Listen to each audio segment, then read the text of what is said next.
Episode 5. Laura berdiri di depan pintu kamarnya dan Marvel dengan kepala terus tertunduk.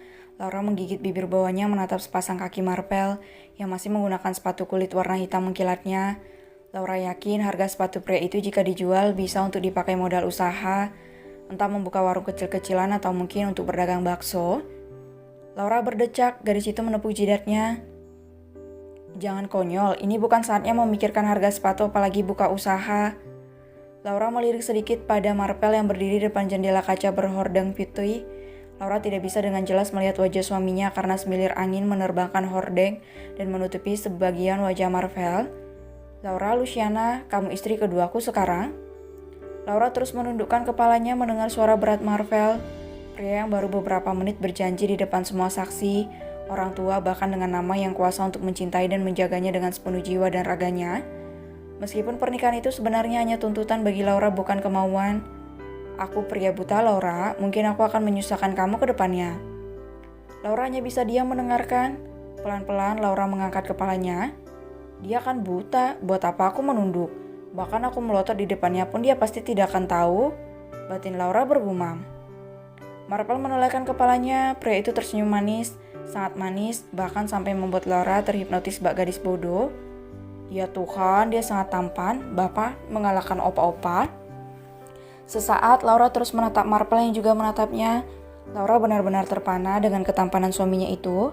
Ketampanan yang baru Laura sadari karena selama ijab kabul Laura terus menundukkan kepalanya. Bahkan untuk sekedar menoleh saja Laura merasa takut saat itu. Kamu tidak perlu khawatir, pernikahan kita hanya berlaku sementara. Kamu bisa bebas setelah masalahku dan Ana selesai. Untuk itu tolong bantuannya untuk segala hal nanti. Sambung Marvel. Laura tidak menggubris apa yang Marvel katakan. Gadis dengan kebaya pengantinnya itu malah mendekat dengan tampang bodohnya pada Marvel. Sementara Marvel yang hanya pura-pura buta tersenyum, merasa terhibur melihat wajah menggemaskan gadis yang baru saja sah menjadi istrinya. Marvel tidak heran jika banyak kaum hawa yang terpikat dengan ketampanannya. Tapi ekspresi bodoh tidak biasa Laura benar-benar sangat langka, karena hampir semua wanita yang mendekatinya selalu bergaya centil dan menggoda. Dasar gadis bodoh. Malamnya, Laura terdiam di sudut ruangan. Gadis manis itu tampak bingung menatap ranjang king size dengan spray putih yang membalutnya. Malam ini adalah malam pertamanya dan Laura takut dengan apa yang akan terjadi antara dirinya dan Marcel nanti. Meskipun memang dirinya sudah sah menjadi istri pengusaha tampan itu, tapi Laura benar-benar belum siap untuk melakukan hal intim dengan pria itu atau pria manapun. Deringan ponsel Laura membuat Laura tersentak. Gadis itu berdecak dan mengusap-usap dadanya karena terkejut dengan suara nyaring ponsel miliknya sendiri. Ngagetin aja sih. Laura berjongkok dan membuka tas berisi baju-bajunya yang berada tepat di samping kaki kanannya. Ya, Riana memang menyuruh Laura untuk langsung membawa semua baju-bajunya. Nana, Laura bergumam ketika melihat nama Nana di layar ponselnya. Ngapain malam-malam dia telepon? Penasaran karena tidak biasanya Nana menelpon, Laura pun segera mengangkatnya. Halo, Na. Yara, kamu di mana? Aku ke rumah kamu, terus ke rumah sakit juga kamu gak ada. Nenek juga sudah gak ada di ruang rawatnya. Laura menggigit pelan bibir bawahnya.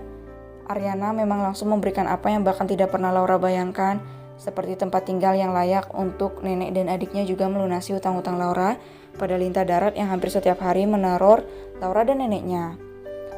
Aku... Laura bingung harus mengatakan apa pada temannya. Nana sangat baik dan banyak membantunya selama ini. Kamu kenapa, Ra? Kamu baik-baik saja kan? Tanya Nana dengan nada khawatir. Aku? Tok, tok, tok. Suara ketukan pintu membuat Laura menoleh cepat ke arah pintu. Kedua mata Laura terbelalak. Ya Tuhan, itu pasti Tuan Marvel, batin Laura. Laura langsung memutuskan sambungan teleponnya begitu saja. Dengan cepat, Laura kembali memasukkan ponselnya ke dalam tas bajunya. Namun kemudian Laura terdiam saat menyadari sesuatu. Tunggu deh. Tuan Marvel itu kan buta, untuk apa aku pakai gugup begini? Dia kan gak bisa lihat aku mau ngapain aja. Laura memanyunkan bibirnya dengan ekspresi berpikir. Gadis itu melupakan pintu yang tadi beberapa kali diketuk dari luar. Tok, tok, tok. Ya Tuan, pintu. Laura menepuk pelan keningnya sendiri kemudian bangkit dan melangkah cepat menuju pintu untuk membukanya. Tuan, maksudnya Papa, maaf. Laura tersenyum kikuk saat mendapati Teddy yang berada di depan pintu kamarnya dan Marvel. Bu Ona sudah beberapa kali mengetuk pintu dan katanya kamu sama sekali tidak menyahut.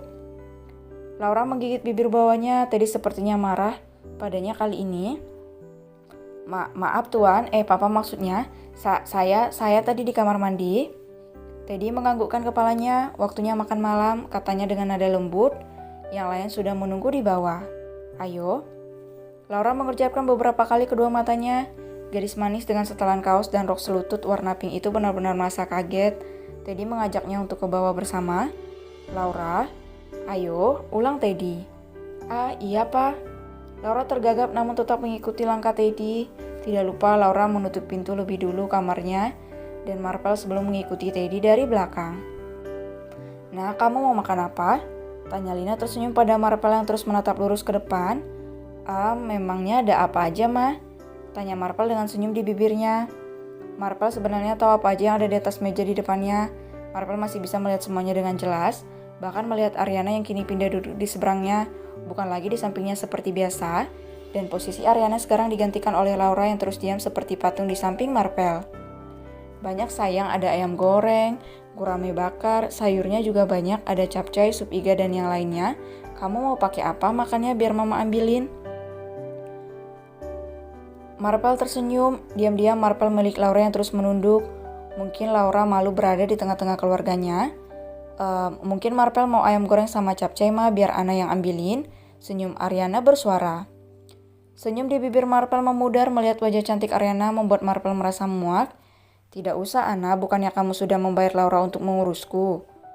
Ariana terdiam, dari mana Marvel tahu? Tanyanya dalam hati.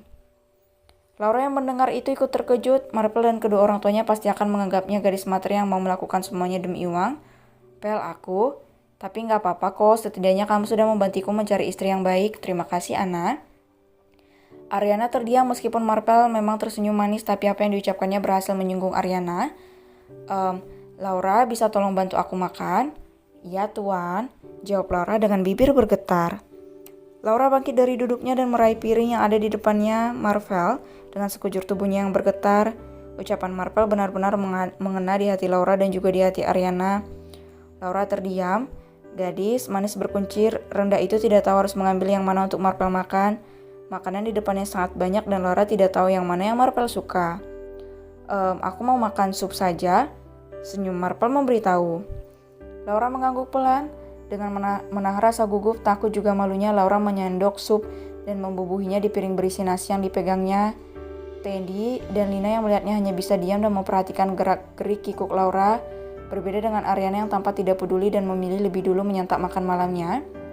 Dan selama makan malam berlangsung, tidak ada yang bersuara selain Marvel yang terus protes saat Laura menyertakan irisan bawang dan wortel di setiap suapan untuknya.